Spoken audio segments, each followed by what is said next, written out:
नमस्कार साथियों। आज हम बात कर रहे हैं, रूल पढ़ रहे थे हम टेंसों के कि कौन से टेंस के कूडन कौन सा टेंस का यूज किया जाता है। कंडीशन वाले वाक्य पढ़ रहे थे, इफ क्लोज वाले वाक्य पढ़ रहे थे। नेक्स्ट हम आज उन्हीं की बात करेंगे। आगे हम बात करते हैं, यदि इफ क्लोज में सिंपल प्रेजेंट टेंस में हो। यदि इफ क्लोज किस में दिया हो? यदि हमारा if clause simple present tense में दिया हो और मेन क्लोज में कोई सार्वभौमिक सत्य वाली बात कही गई है। यदि इफ क्लोज में क्या दिया हुआ है? कोई सिंपल प्रेजेंट टेंस दिया हुआ है और मेन क्लोज में कोई सार्वभौमिक सत्य वाली बात कही गई है, तो हम मेन क्लोज वाले वाक्य में विल प्लस विपस्ट का प्रयोग कर सकते हैं, साथ ही सिंपल प्रेजेंट टेंस का प्रयोग भी कर सकते हैं। हमने पढ़ा था ना, यदि इफ क्लोज के साथ सिंपल प्रेजेंट टेंस दिया हो तो हम विल सेल कैन में प्लस विपस्ट का प्रयोग करते हैं, बेटर विल प्लस विपस्ट का प्रयोग करना रहता है। तो हम बात करते हैं, यदि इफ क्लोज में कौन सा टेंस हो? सिंपल प्रेजेंट टेंस हो और उस मेन क्लोज में सार्वभौमिक सत्य वाली कोई बात बता रखी हो, तो हम उसमें विल प्लस विपस्ट का प्रयोग या फिर सिंपल प्रेजेंट टेंस का प्रयोग भी कर सकते हैं। एग्जाम्पल है, if you heat butter it melt. तो हम इसमें क्या भर सकते हैं? Will melt. एक तो ये भर सकते हैं, will melt. If you heat butter, ये एग्जाम्पल है। और आगे दिया है कि ये सार्वभौमिक सत्य है कि यदि किसी बटर को हम क्या करते हैं, गर्म करते हैं, तो क्या कर सकता है? मेल्ट, पिघल सकता है। तो हमने यहाँ पे विल प्लस विपस्ट का प्रयोग कर दिया। साथ में हम ये भी प्रयोग कर सकते हैं इसमें, इट के साथ मेल्ट का क्या लिख सकते हैं? मेल्ट। सिंपल प्रेजेंट टेंस का प्रयोग कर सकते हैं, इसमें क्या जोड़ देंगे? एस या ई एस का प्रयोग कर देंगे। तो हमारा रूल ये कह रहा है, यदि इफ क्लोज में सिंपल प्रेजेंट टेंस दिया हुआ है अर्थात वर्ब की फर्स्ट फॉर्म दी हुई है और मेन क्लोज में सार्वभौमिक सत्य वाली कोई बात कही गई है, तो हम उस खाली स्थान में विल प्लस विपस्ट का प्रयोग करेंगे। साथ ही अगर वो नहीं करके हम किसका प्रयोग कर सकते हैं? सिंपल प्रेजेंट टेंस का प्रयोग कर सकते हैं, अर्थात वर्ब की फर्स्ट फॉर्म आ सकती है या वर्ब की फर्स्ट फॉर्म में एस या ईएस का प्रयोग कर सकते हैं। तो यहाँ पे हम विल्ट मेल्ट भी सही हो जाएगा और हम इसको मेल्ट्स लिखते हैं। क्या लिखते हैं? इसको मेल्ट्स लिखते हैं। इट के साथ एस या ईएस का प्रयोग करेंगे तो भी सही है, क्योंकि सार्वभौमिक सत्य हैं और सार्वभौमिक सत्य वाले वाक्य में इफ क्लोज के साथ विल प्लस विपस्ट का प्रयोग करने के साथ साथ हम सिंपल प्रेजेंट टेंस का भी प्रयोग कर सकते हैं। सिंपल प्रेजेंट टेंस का भी प्रयोग कर सकते हैं। अब आगे बात करते हैं, यदि इफ क्लोज में बी की फॉर्म आ रही है तो बी के साथ सभी पर्सन, चाहे वो सिंगुलर हो चाहे वो प्लूरल करता हो, अर्थात वो एक वचन करता हो या बहुवचन करता हो, हम वर का यूज करते हैं। नेक्स्ट है, इफ क्लोज में बी की फॉर्म सभी पर्सन के साथ वर होगी, कौन सी यूज करेंगे? वर। यदि आपने पढ़ा, यदि मैं एक पक्षी होता, if I were A bird. यदि मैं प्राइम मिनिस्टर होता, यदि मैं क्या होता है? प्रधानमंत्री होता, if I were A prime minister. तो ऐसे वाक्य होते हैं। इफ क्लोज में बी की फॉर्म्स, किसकी? बी की फॉर्म्स इजारम वाजवर होती है ना, बी फॉर्म्स है जो, हम उस बी फॉर्म्स के लिए, इजारम वाजवर के लिए इसमें क्या करते हैं? यदि इफ क्लोज वाला कोई वाक्य है तो बी की फॉर्म चाहे कर्ता एक वचन हो सिंगुलर हो चाहे बहुवचन प्लूरल हो, हम वर का यूज करेंगे। एग्जाम्पल, और जब जब हम एक वचन कर्ता के साथ वर का प्रयोग करते हैं, जब हम एक वचन कर्ता के साथ वर का प्रयोग करते हैं, जब एक वचन कर्ता के साथ वर का प्रयोग किया जाता है तो उसे सबजंक्टिव केस कहा जाता है। सबजंक्टिव केस, ये मैंने लिखा है सबजंक्टिव केस। जब सिंगुलर सब्जेक्ट के साथ, जब सिंगुलर सब्जेक्ट के साथ वर लगाते हैं, क्या लगाते हैं? वर लगाते हैं, तो उसे सब्जेक्टिव केस, सब्जंक्टिव केस कहा जाता है। क्योंकि वर किसके साथ आना चाहिए? बहुवचन के साथ।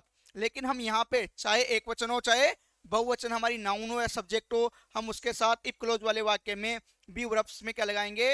यदि हमें ब्रैकेट में खालिस्तान में बी वर्ब्स दी हुई है तो हम वर का प्रयोग करेंगे, और जब ये बी वर्ब्स वर एक वचन कर्ता के साथ आता है तो उसे हम सब्जंक्टिव केस कहते हैं या कहा जाता है। नेक्स्ट एग्जाम्पल की बात करते हैं, इफ आई खालिस्तान बी यू आई खालिस्तान ए कार। यहाँ पे देखो बी दिया हुआ तो बी का क्या होगा? यहाँ पे वर। हमने पढ़ा यदि इफ क्लोज के साथ क्या दिया हो, बी का क्या हो जाएगा, वर। और हमने पढ़ा था इधर क्या आएगा, पास्ट टेंस। हमने कल पढ़ा था यदि इफ के साथ सिंपल पास्ट टेंस दिया हुआ है, यदि इफ के साथ सिंपल पास्ट टेंस दिया हुआ है तो मेन क्लोज वाले वाक्य में वुड प्लस विपस्ट का प्रयोग करेंगे। किसका प्रयोग करेंगे, वुड प्लस विपस्ट का प्रयोग करेंगे। तो यहाँ पे लिखेंगे वुड। अब हम देखते हैं हमारे ऑप्शन में क्या क्या। चलो यहाँ पे क्या दिए हैं हमें ऑप्शन, वाज, इफ के साथ वाज आएगा ही नहीं, गलत हो गया। इफ के साथ सेल आएगा ही नहीं, पहला ही ऑप्शन गलत हो रहा है। इधर इफ के साथ वर लिखेंगे और इधर भी हम क्या लिखेंगे, इफ के साथ वर लिखेंगे। इधर भी हम क्या लिखेंगे, वर। हमें दोनों ऑप्शन चेक करना है कि क्या लिखना है। अब देखो यहाँ पे तो वाज दिया हुआ है तो वाज होगा ही नहीं। इधर हमें क्या दिया हुआ है, सेल दिया हुआ, ये भी होगा ही नहीं। क्या होगा, इफ के साथ क्या लिखेंगे, वर। हमारे पास दो ऑप्शन है वर वाले। कितने ऑप्शन है, दो। हम चेक करेंगे। हमने पढ़ा है कि यदि यहाँ पे सिंपल पास्ट टेंस आता है तो हम इधर पढ़ते हैं वुड प्लस V1, ये बेटर होता है। इसके अलावा उन्हें ये भी पढ़ा है शुड भी आ सकता है, कुड भी आ सकता है और मे भी आ सक माइट भी आ सकता है। क्या आ सकता है, माइट भी आ सकता है। और इनके सामने क्या लगाते हैं, वर्ब की फर्स्ट फॉर्म। क्या आ सकता है, माइट भी आ सकता है। और इनके साथ हम क्या लगाते हैं, वर्ब की फर्स्ट फॉर्म का यूज करते हैं, वर्ब की फर्स्ट फॉर्म का यूज करते हैं। तो हमारे पास ऑप्शन में देखो, पहले में तो वर आएगा, फर्स्ट काल स्थान में वर आ गया। दूसरे में देखो वुड आना चाहिए, ये बेटर होता है, लेकिन वुड नहीं है तो शुड भी आ सकता है, कुड भी आ सकता है, माइट भी आ सकता है। और इसके साथ क्या आएगी, वर्ब की फर्स्ट फॉर्म। तो यहाँ पे हमने देखा शुड आ गया तो हमारा ऑप्शन ये राइट हो जाएगा, हायर्ड ये गलत हो जाएगा, क्योंकि यहाँ पे वुड, शुड, कुड, माइट आना चाहिए था। लेकिन हमारे पास में क्या दिया हुआ है, शुड सही है। अगर यहाँ पे शुड नहीं होता और हमें खुद को ही बनाना होता, यहाँ पे मान लो यहाँ पे वर्ब दे दिया मैंने हायर, तो हम लिखते वुड हायर्ड। क्या लिखते, वुड हायर्ड का प्रयोग करते, वुड हायर्ड का प्रयोग करते। किसका प्रयोग करते, वुड हायर का प्रयोग। यहाँ पे क्या हो जाएगी, फर्स्ट फॉर्म वुड हायर हो जाएगी, फर्स्ट फॉर्म का प्रयोग कर देंगे वुड के साथ। लेकिन हमें ऑप्शन दे रखा है कि वर के साथ हम क्या लगाएंगे। यहाँ पर ये तो आ गया, पहले वाले का स्थान में वर आ गया और दूसरे वाले मेन क्लोज में क्या आएगा, शुड। वुड प्लस V1 आनी चाहिए, लेकिन यहाँ पे वुड नहीं है। तो हमें कल भी पढ़ा था कि शुड लिख सकते हैं, कुड लिख सकते हैं, माइट लिख सकते हैं, और उनके साथ क्या आएगी, वर्ब की फर्स्ट फॉर्म। तो हमें मिल गया शुड प्लस V1 मिल गया। तो हमारा राइट ऑप्शन आएगा, फर्स्ट वाले में वर आ जाएगा, सेकंड वाले में वुड हायर आ जाएगा। अगर हमें डायरेक्ट भरा था, ऑप्शन नहीं होता, तो हम क्या लिखते, वुड लिखते और हायर का हायर लिख देते हैं। नेक्स्ट वाक्य की बात करते हैं, if he be you he would change everything. यहाँ पे बी खाली स्थान में क्या बनना है, इफ के साथ बी दिया हुआ है, इफ के साथ बी दिया हुआ है, इफ के साथ बी दिया हुआ है, तो क्या भरेंगे, खाली स्थान में वर। क्या भरेंगे, वर। और यहाँ पे देखो क्या रही, वुड प्लस V1। यहाँ पे हमारे खाली स्थान में क्या आ गया, दूसरे वाले में मेन वाक्य में वुड प्लस V1 का प्रयोग हो गया। नेक्स्ट है बी, ये शुरू में खाली स्थान आ गया, इफ नहीं है लेकिन खाली स्थान आ गया। Be you he would change everything, यहाँ पे भी देखो वुड प्लस V1 आ गई, और यहाँ पे बी आ गया तो हम क्या लिखेंगे, यहाँ पे वर लिखेंगे। क्या लिखेंगे, वर। इफ नहीं लगा, कभी कभी क्या होता है डायरेक्ट इफ नहीं देके डायरेक्ट खाली स्थान दे दिया, तो क्या करेंगे, वर का प्रयोग करेंगे। कौन सी फॉर्म भरा रही हो में, वर भरेंगे। कब, जब हमें बी फॉर्म्स भरनी हो तो क्या भरेंगे, वर भरेंगे। यहाँ पे सिंपल पास्ट टेंस हो गया, और हमने पढ़ा था यदि इफ के साथ सिंपल पास्ट टेंस दिया हुआ हो तो मेन क्लोज में वुड प्लस V1 आएगी। अगर वुड हमारे ऑप्शन में नहीं है तो शुड आ सकता है, शुड भी नहीं है तो कुड आ सकता है, और कुड भी नहीं है तो माइट आ सकता है। और इनके साथ वर्ब की फर्स्ट फॉर्म का यूज किया जाएगा।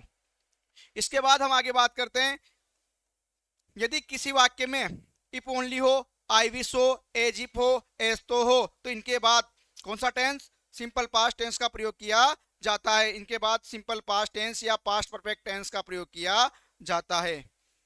यदि किसी वाक्य में इफ ओनली दिया हो, आई विश दिया हो, एज इफ दिया हो, एज तो दिया हो, तो हम उस टेंस में, उस वाक्य में सिंपल पास्ट टेंस का प्रयोग कर सकते हैं या फिर पास्ट परफेक्ट टेंस का प्रयोग कर सकते हैं।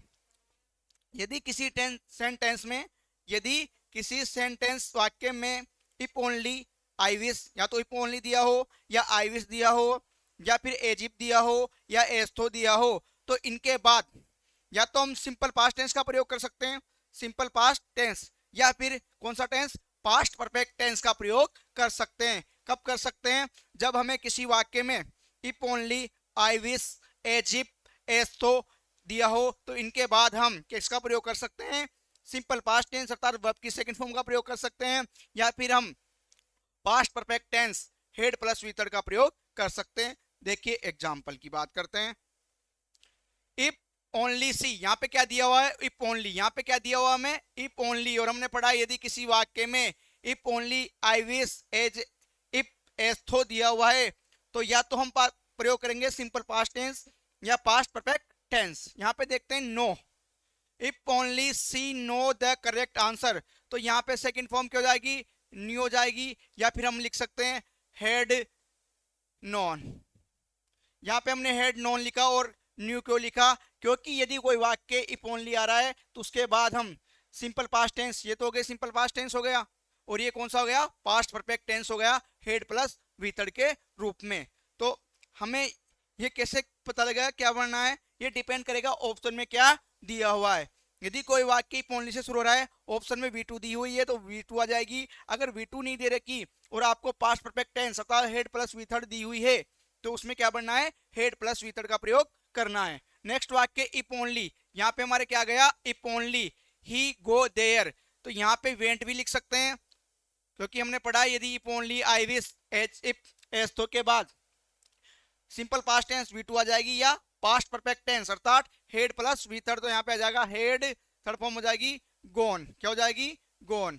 नेक्स्ट आई विश आगे लिखा हुआ है आई नो हर, हमने पढ़ा है यदि कोई वाक्य if only I wish as if as though दिया हुआ है तो खाली स्थान में क्या भरेंगे, सिंपल पास्ट टेंस का प्रयोग करेंगे या पास्ट परफेक्ट टेंस का प्रयोग करेंगे। तो यहाँ पे दिया हुआ है हमें आई विश, यहाँ पे हमें क्या दिया हुआ है, आई विश, यहाँ पे हमें दिया हुआ है आई विश, और आई विश के बाद खाली स्थान है तो इसमें भरेंगे नो की सेकंड फॉर्म क्या जाएगी, न्यू, या फिर हेड प्लस वी थर्ड में क्या लिख देंगे, हेड नॉन। क्यों लिखा हमने, ये हमने लिखा कि हमने पढ़ा है यदि if only I wish as if as though के बाद खाली स्थान है तो हम उसमें सिंपल पास्ट टेंस का प्रयोग कर सकते हैं या फिर पास्ट परफेक्ट टेंस का प्रयोग कर सकते हैं।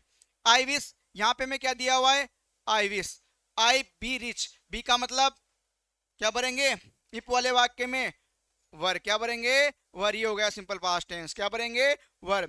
ही was scared as a as though, यहाँ पे देखो हमें क्या दिया हुआ है, एजिप या एस्तो, और हमने पढ़ा है यदि इफ ओनली आई विश एजिप एस्तो के बाद खाली स्थान हो तो उसमें सिंपल पास्ट टेंस का प्रयोग करेंगे या पास्ट परफेक्ट टेंस का प्रयोग करेंगे।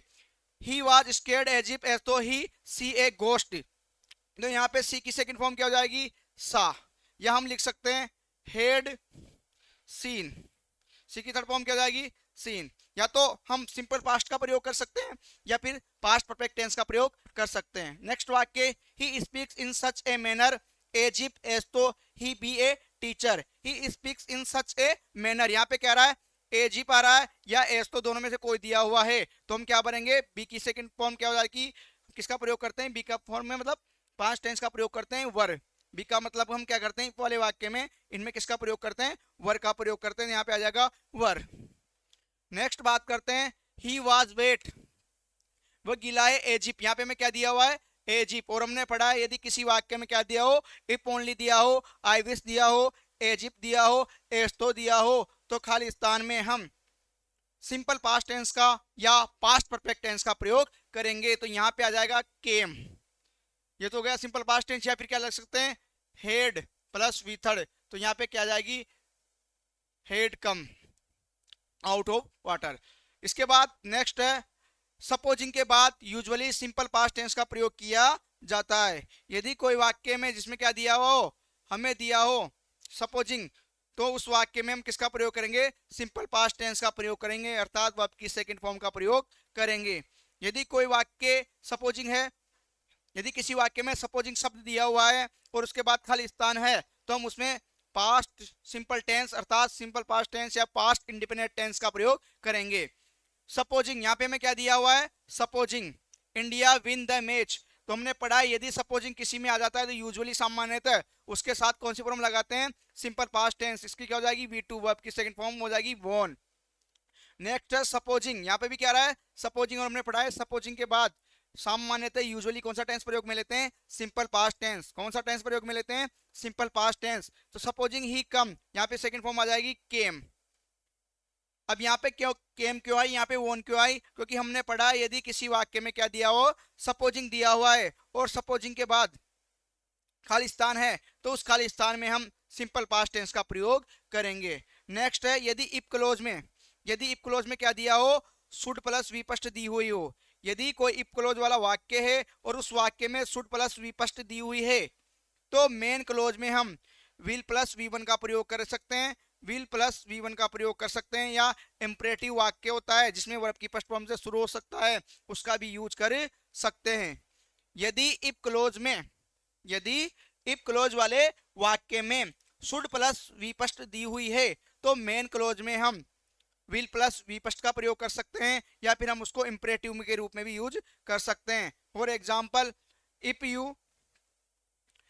यू शुड, देखो क्या दे रखा है, इफ आ गया और यहाँ पे हमारा क्या दिया हुआ, should happen you inform me. If you should happen, ये शुड के साथ क्या आ गई, यहाँ पर विपस्ट आ गई शुड के साथ। यदि इफ वाले वाक्य में शुड प्लस विपस्ट दी हुई है तो मेन क्लोज वाले वाक्य में यू इन्फॉर्म, तो हम लिख सकते हैं यहाँ पर विल इन्फॉर्म, विल प्लस विपस्ट का प्रयोग कर सकते हैं। साथ ही हम किसका प्रयोग कर सकते हैं, डायरेक्ट हम प्रयोग कर सकते हैं इन्फॉर्म, इंपरेटिव, इन्फॉर्म मी हो जाएगा। ये क्या हो जाएगा, इन्फॉर्म मी हो जाएगा, क्योंकि हमने पढ़ा है यदि इफ के साथ शुड प्लस वी1 दी हुई है तो हम मेन क्लोज में विल प्लस विपस्ट का प्रयोग कर सकते हैं या फिर इंपरेटिव का यूज कर सकते हैं। इंपरेटिव का मतलब वर्ब की फर्स्ट फॉर्म से शुरू होता है। शुड एनीथिंग, अब यहाँ पे क्या किया है, इपकोटा दिया है। जब इपकोटा के डायरेक्ट हम किसी वाक्य को लिखते हैं तो सबसे पहले लिखते हैं हेल्पिंग वर्ब। क्या लिखते हैं, हेल्पिंग वर्ब। तो यहाँ पे मैं शुड दिया हुआ है और शुड के बाद विपस्ट दी हुई है, थोड़ा सा चेंज करके सेम वही वाक्य है। हमने क्या किया है, इपकोटा दिया और हमने शुड को पहले लिख दिया है, दोनों का अर्थ एक ही है।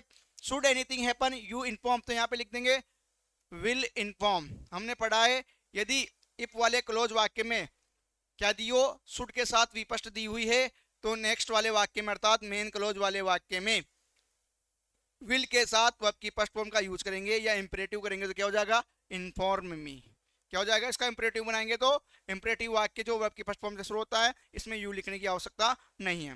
नेक्स्ट वाक्य है, अर्थात नेक्स्ट हमारा रूल है क्या है, बट फोर के बाद वुड प्लस एव थर्ड आएगी। यदि किसी वाक्य में हमें क्या दिया हुआ है, बट फोर दिया हुआ है, यदि किसी वाक्य में हमें बट फोर दिया हुआ है तो उसके बाद would have plus V third आएगी, would have plus V third आएगी। बट फोर का मतलब हम निकाल सकते हैं विदाउट यू। क्या निकाल सकते हैं, विदाउट। क्या लिख सकते हैं, विदाउट। क्या लिख सकते हैं, इसकी जगह विदाउट भी लिखा हो सकता है। बट फोर या बट फोर की जगह आ सकता है विदाउट। क्या आ सकता है, विदाउट। बट फोर के बाद would have plus V third का प्रयोग करेंगे और विदाउट, बट फोर की जगह हमें मिल सकता है विदाउट भी मिल सकता है। एग्जाम्पल की बात करते हैं, if you not helped me. यहाँ पे देखो इस नॉर्मल वाक्य इफ आ रहा है, इफ के साथ आ रही है सेकंड फॉर्म। कौन सी फॉर्म आ रही है, second form. If you not help me I not pass the exam. यहाँ पे इफ आ रहा है, इफ के साथ वर्ब की सेकंड फॉर्म आ रही है, अर्थात यदि इफ वाले वाक्य में हमने एक रूल पढ़ा था, इफ वाले वाक्य में सिंपल पास्ट टेंस दिया हुआ है तो नेक्स्ट वाले वाक्य में किसका प्रयोग करेंगे, किसका प्रयोग करते हैं, would have plus V third का। किसका प्रयोग करते हैं, would have plus V third का। कौन सा टेंस दिया हो, मैं पास्ट टेंस दिया हो। कौन सा टेंस दिया हो, मैं पास्ट टेंस दिया हुआ है तो हम किसका प्रयोग करते हैं, वुड प्लस वी1 का प्रयोग करते हैं, would have plus V third का प्रयोग नहीं करते। जब हमें यहाँ पर थर्ड फॉर्म दी हुई होती है हेड के साथ तब हम उसका प्रयोग करते हैं would have plus V third का। लेकिन हमें यहाँ पे कौन सी दे रखी है, केवल वी2 दे रही है और हमने पढ़ा था यदि इफ के साथ वर्ब की सेकंड फॉर्म दी हुई है, यदि इफ के साथ वर्ब की सेकंड फॉर्म दी हुई है तो हम किसका प्रयोग करते हैं, वुड प्लस वी1 का प्रयोग करते हैं, वुड प्लस वी1 का प्रयोग करते हैं। If you not helped me, यहाँ पे हम लिखेंगे, क्या लिखेंगे, यहाँ पे वुड, नोट तीसरे स्थान पर आ गया, यहाँ पे लिखेंगे pass the exam. If you note, हमने पढ़ा था यदि इफ के साथ सिंपल पास्ट टेंस आ रहा है तो हम उसमें वुड प्लस वी1 का प्रयोग करेंगे, जो हमने यहाँ पे लिख दिया। इफ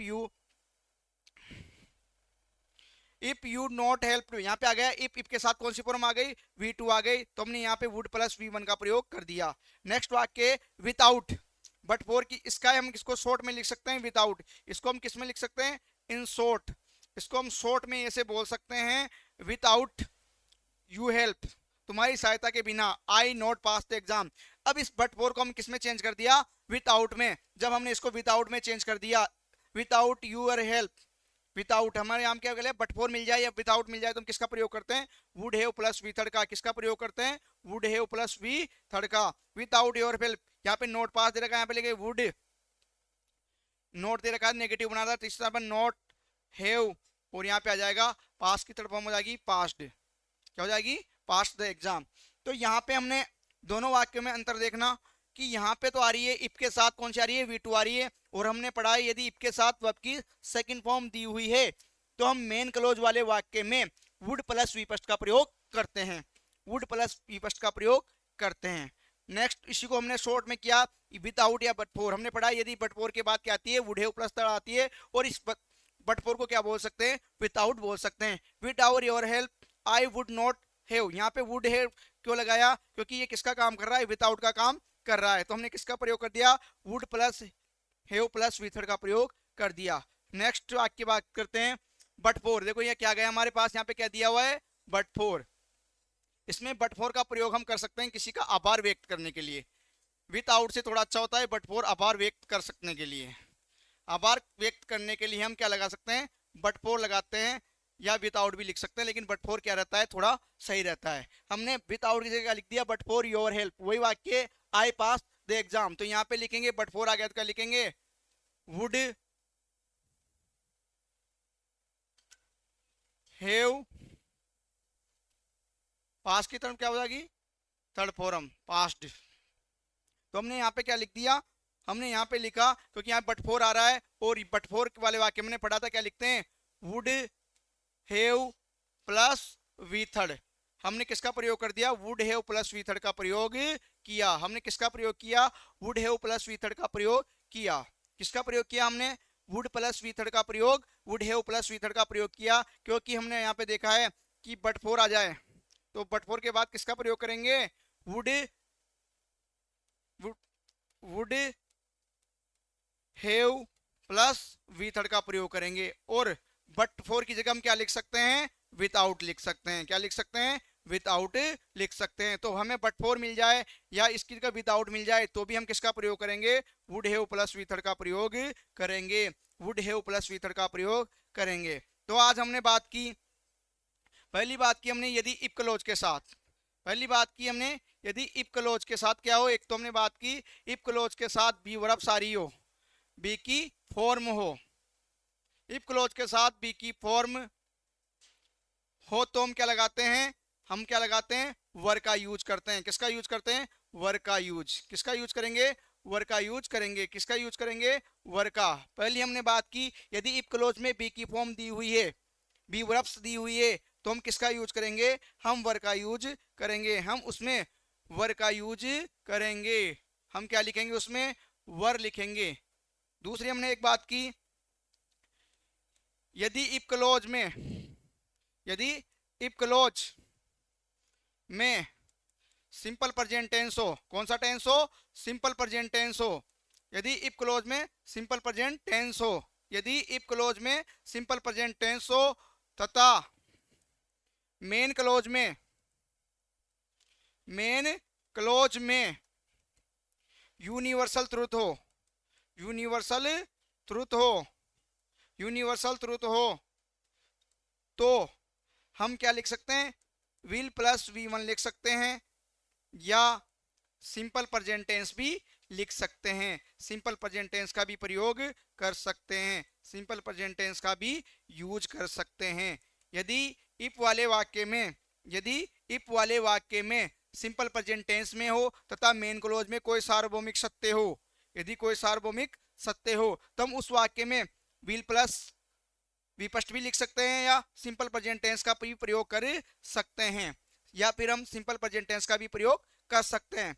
नेक्स्ट हमने आगे बात की यदि किसी वाक्य में इफ ओनली दिया हो, आई विश दिया हो,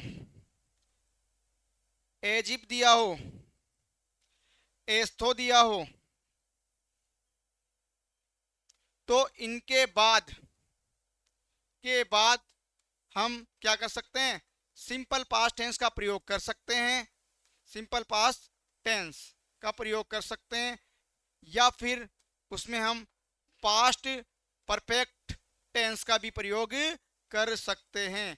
तीसरा हमने एक रूल पढ़ा, यदि किसी वाक्य में इजिप्ट दिया हो, आई विश दिया हो, इजिप्ट इफ ओनली दिया हो, एस्तो दिया हो, if only, I wish, as if, as though दिया हो, तो हम सिंपल पास्ट टेंस अर्थात उसमें वर्ब की सेकंड फॉर्म का प्रयोग कर सकते हैं या फिर हेड प्लस वी थर्ड का भी प्रयोग कर सकते हैं। ये तो हो गया V2 का मतलब सिंपल पास्ट टेंस और हेड प्लस वी थर्ड का मतलब हो गया पास्ट परफेक्ट टेंस।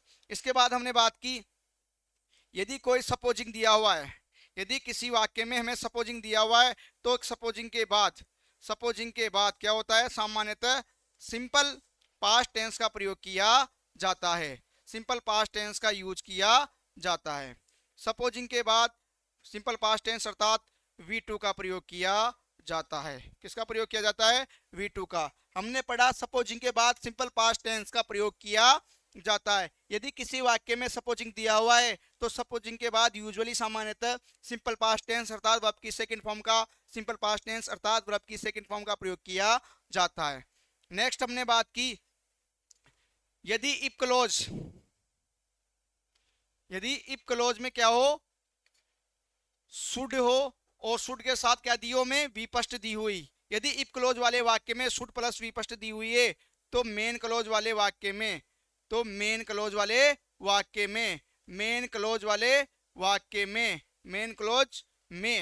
क्या आएगा, विल प्लस V1 या इंपेरेटिव का यूज होगा। किसका यूज होगा, इंपेरेटिव का यूज होगा। हमने एक ये पढ़ा, यदि इफ क्लोज वाले वाक्य में क्या दिया हो, शुड प्लस V1 दिया हो। यदि इफ क्लोज वाले वाक्य में शुड प्लस V1 दिया हुआ है तो मेन क्लोज वाले वाक्य में विल प्लस विपस्ट आ सकती है या इंपेरेटिव का यूज हो सकता है। इंपेरेटिव का मतलब जो वाक्य किससे शुरू होते हैं, वर्ब की फर्स्ट फॉर्म से शुरू होते हैं। यदि किसी इफ वाले वाक्य में शुड प्लस V1 दी हुई है तो मेन क्लोज में विल प्लस V1 लिख सकते हैं या इंपेरेटिव हो सकता है। नेक्स्ट हमने बात की कि हमें क्या दिया हो, बट फोर दिया हो, क्या दिया हो, बट फोर, और इस बट फोर का हम क्या लिख सकते हैं, विदाउट, क्या लिख सकते हैं, विदाउट लिख सकते हैं। ये दिया हो तो के बाद क्या आता है, would have plus V third का प्रयोग किया जाता है, वुड हैव प्लस का यूज किया जाता है, प्रयोग किया जाता है। हमने बात की, यदि किसी वाक्य में बट फोर दिया हो और बट फोर को हम चेंज कर सकते हैं, विदाउट में दिया हो, बट फोर दिया हो और बट फोर के मतलब विदाउट लिखा हो तो हम इनके बाद किसका प्रयोग करते हैं, would have plus V third का प्रयोग करते हैं, would have plus V third का प्रयोग करते हैं। बट फोर हो या विदाउट हो तो इसके बाद हम would have plus V third का प्रयोग करते हैं। ये हमारे टेंस, प्रेजेंट, पास्ट, फ्यूचर हमने इनकी एडवर्ब्स पढ़ी, साथ ही साथ हम इनके क्या पढ़े, रूल्स पढ़े, एक दूसरे को कनेक्ट करते हुए महत्वपूर्ण चीजें भी पढ़ी। और हमारा आज जो टॉपिक था टेंस, ये क्या हो गया है, पूरा हो गया है। और एग्जाम की दृष्टि से जो भी इंपॉर्टेंट फैक्ट थे वो आपको टू द पॉइंट एग्जाम की दृष्टि से बताए गए हैं, अच्छी तरह से समझाए गए हैं। हम आशा करते हैं कि हमारे द्वारा जो पढ़ाया जा रहा है कंटेंट वो आपको एग्जाम की दृष्टि से प्योर रूप से, शुद्ध रूप से क्या किया जा रहा है, उपलब्ध करवाया जा रहा है। फिर भी आपको हमारे कोई कंटेंट में कमी लगती है तो आप हमें बता सकते हैं, कमेंट बॉक्स में लिखकर हमें बता सकते हैं कि सर ये अपनी टेंस में ये चीज़ छूट गई है, आपने ये नहीं बताई है। जो मैंने बताया है इसी के अकॉर्डिंग अगर आप पुराने पेपर सोल्व करोगे तो आपको ये सब चीज़ें मिल जाएगी और आसानी से आप उनको सोल्व कर सकते हो। Thank you.